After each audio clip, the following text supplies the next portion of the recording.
Hey everyone, welcome back to my channel. Today we're diving into a topic that's deep, raw, and real love lost, trauma and trauma bonds. I'll be sharing a part of my life with you, a story that spans over a year.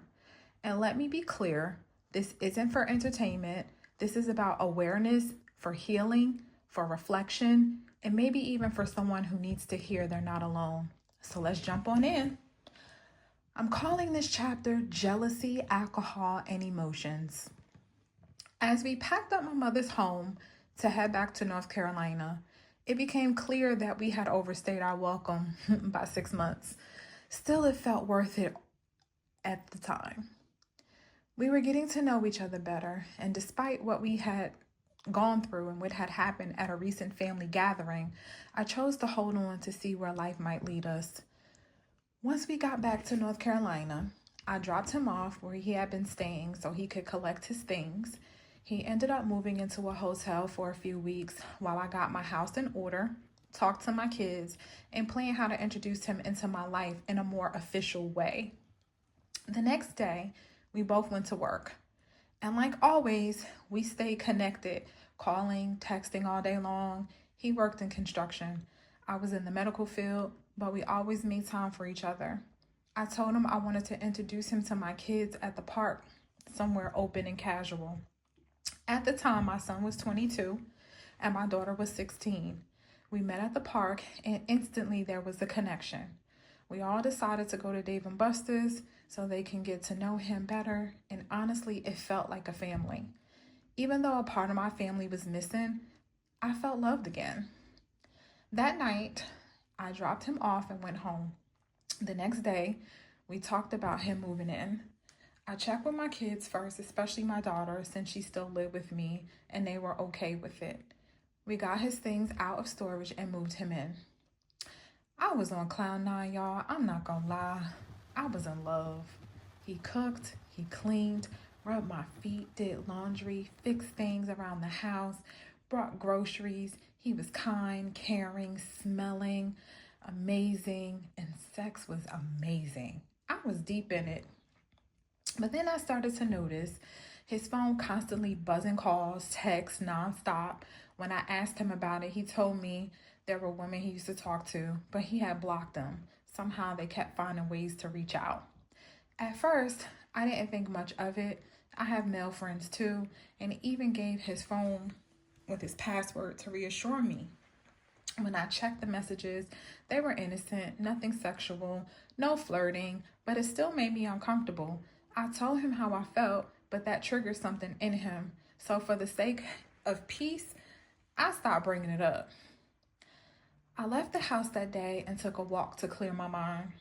I ended up calling his aunt, someone I had grown very close to. She reassured me. She told me he never introduced her to anyone else, any other women, that I was the first. She validated my feelings and reminded me I had options.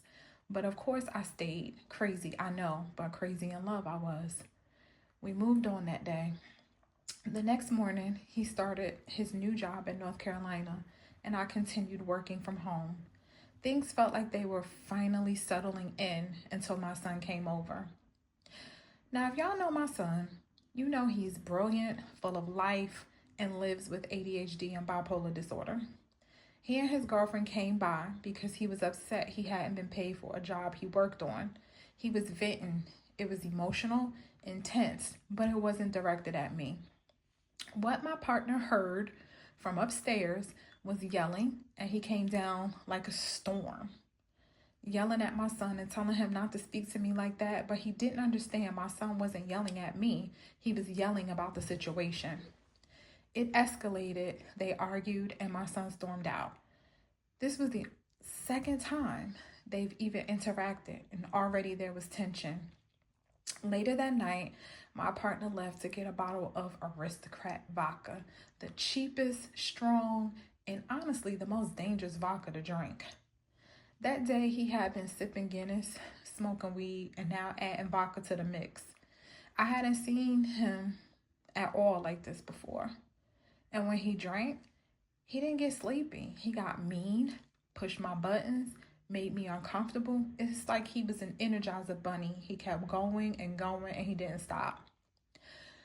I'm going to enter the clip later on here so that you guys can get a feel of what the argument sounded like, because sometimes words alone don't capture the weight of it. It wasn't just yelling. It was the kind of pain you never expected from someone you told the world was your soulmate. Eventually, he passed out. Thank God. I stayed downstairs that night emotionally drained. The next morning, he apologized, said he didn't know what happened during the argument with my son. He thought my son might get violent. He had seen that before in other relationships. I told him that was not us. That's not how my son and I communicate, and he had completely misunderstood the situation. If you made it this far, guys, thank you so much for listening to my truth. Make sure to share this video with someone who might need to hear it. Like it, comment, and hit that subscribe button for more real life stories, more healing conversations, and awareness building moments.